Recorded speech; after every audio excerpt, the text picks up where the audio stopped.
Veleska Jewelry is a full-service jewelry boutique located right here in Lancaster, PA. They also offer jewelry repair, designer jewelry, and they do appraisals for your own jewelry.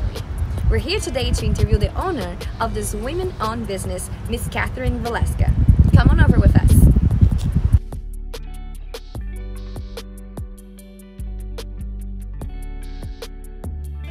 Welcome. Hey guys, and welcome to another episode of Let's Talk Real. Today is a very special episode because we are here to interview the owner of the Veleska Jewelry. We're here with Miss Kathryn. Hi Kathryn, how are you? Hi, I'm terrific. Thanks for having me. Oh my gosh, thanks for having us. We're very excited to learn a little bit more about you and your business. We're here also with Kelly, our co-host.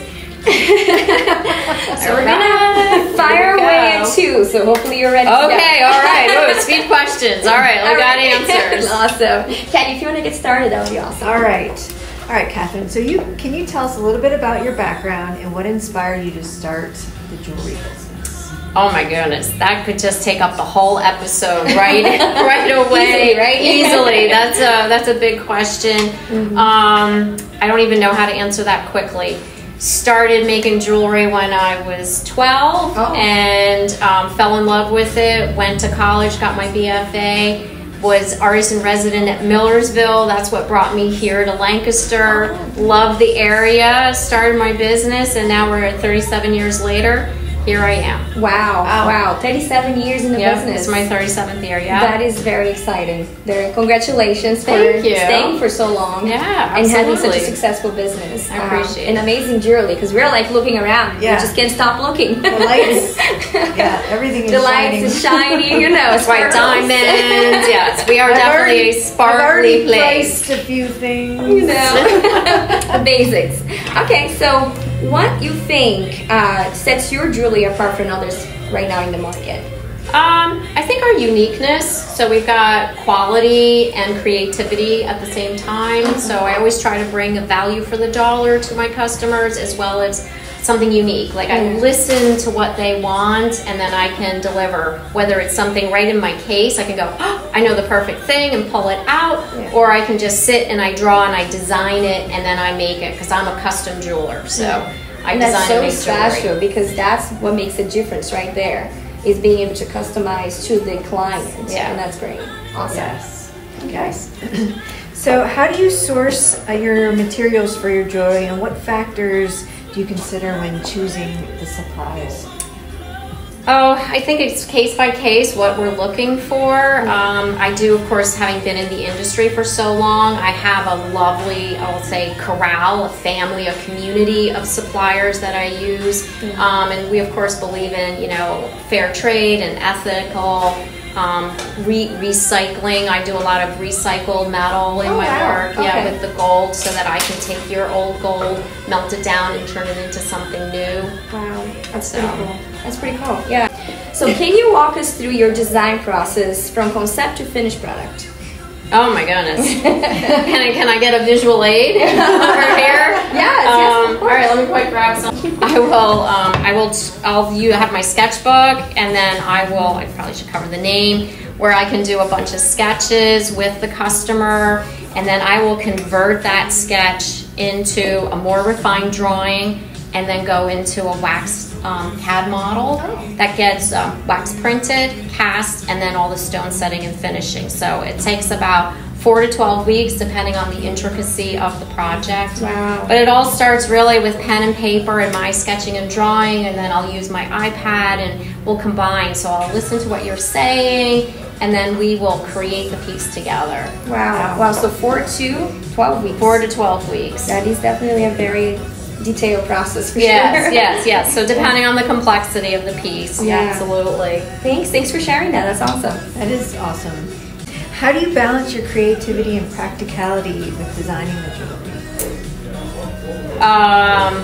Practicality is the wearability, is where I'm thinking. So I think that was through trial and error and experience. So my very first collection of earrings that I made were so heavy you needed to have muscle building ears for it. And so I've learned how to balance durability, longevity with wearability, so that it's the right weight, it's the right thickness, it's the way. Gotcha. So is there like a preferred type of stone that you use for earrings? No, I'll make everything, and depends on the person, and each client is different. Some can wear heavier earrings, some want dangled, some want large, some want small. So it's really customizing. Can you just tell me how I can get these hoops to stay like this instead of going like this 80s style? I have yet to. I'm always going like this because I know they go like this. And they show off more like that. I think. But that's your face shape. So then again, that's working with your face shape. So maybe instead of an absolute circle, we might go to an oval so that it's not bumping, or going to a half hoop so it's a post, so that the post is there. There's nothing in the back, so therefore nothing to flip and catch. Gee, I'm glad I asked the question. There you go. Experience. So so problem solving. Absolutely, we have a solution. That is awesome. That is awesome. Okay, so how do you market your jewelry, and what do you do to reach new customers? Well, we do kind of this standard of hit it everywhere, you know, social media. Yeah, that's a big one. Billboards have been effective for us. I used to do a lot of TV. Word of mouth, of course, is our best.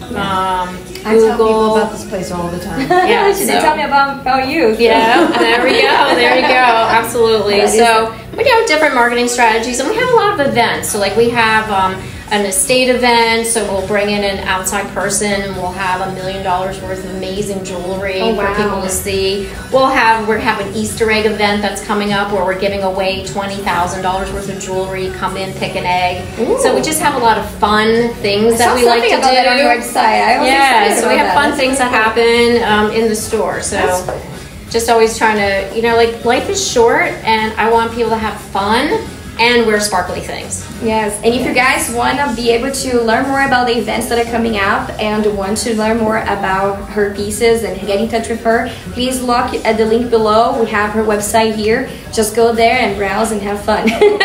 Absolutely. So, can you discuss any challenges that you've faced as a woman-owned business and an owner in the jewelry industry? That's another complex. That is complex. That's a big thing. I feel really fortunate that I've not experienced a lot of difficulties with being a woman in the jewelry design, but maybe because I'm a designer. So I'm not just a business owner, I'm actually an artist. So I think people see me as an artist, maybe sometimes first, and then they realize, oh, you own the business, but they've already gained respect because of my skill, what I can do. I see. Did you struggle in the beginning to establish yourself as this artist?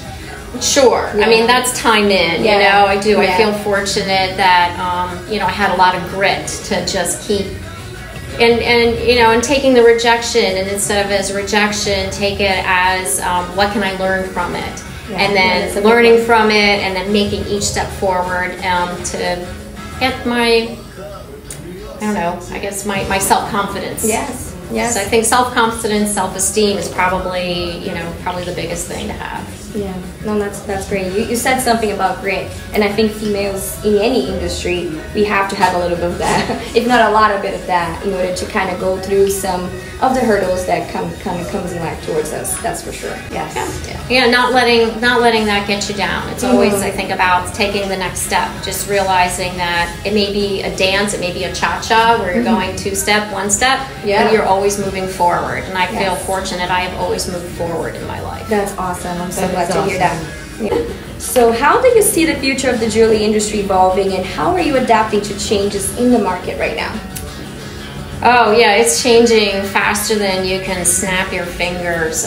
Combination of market, fashion, what people like, and of course the online distribution that's available today. So, you know, we have a website, we have ways that we can text message people from our landline. So we are using new technologies. I use a lot of new technology with my designs. When I now use a computer to do the wax work, whereas in the past I actually carved it by hand. Oh wow! Oh wow! So I've grown and evolved as the technology has grown and evolved. Is the timing to produce also has changed from, like you're saying, you had to carve it before, It used to be longer process for designing, or you think it's... Well, the design part is the same. It's the manufacturing process that I would say has things that are shorter and longer to it, mostly because of being able to,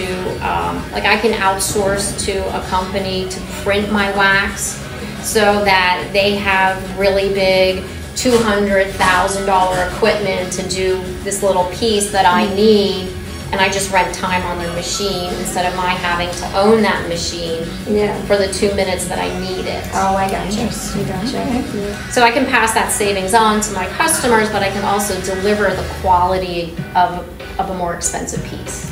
Nowadays, what would you consider the most timing type of the process, part of the process to produce? I don't know. You don't know. It depends on the piece. Yeah, it really depends on the piece. The piece, the person. Yeah, and what I need to do if I'm getting a stone custom cut for the piece, then I'm at the mercy of my stone cutter, and he might have 25 jobs before mine, but it may take him only 4 hours to cut my stone. But I need to get that in his process so that I can have that custom stone to then finish the piece for my customer. Gotcha. Okay. Interesting. So different set of what is it? Timeline. Yeah. I would assume different for each person, each piece. Right. Exactly. Yeah. Is there some specific questions when you're like working on a custom piece that you want to try to ask the client in order to design the piece for them? Yeah, I have a process that when we sit down that I will ask, I get permission to ask a lot of questions and then go through that list, and then I will start to have an idea of what they're looking for, and then I might show them some things, because the no's will get us closer to yeses. So that it doesn't, so that I'm looking for the light. I'm looking for when they go, oh, yeah. So then I know I've got it. I even had a customer yesterday. She's like, I don't make decisions quickly. And we put the design together. She's like, oh my gosh, I love it. And she was surprised that she could get to that point, but I walked her through to that point. No, we went up maybe. Can you share any advice for other women looking to start their own jewelry business? Take accounting. Yes.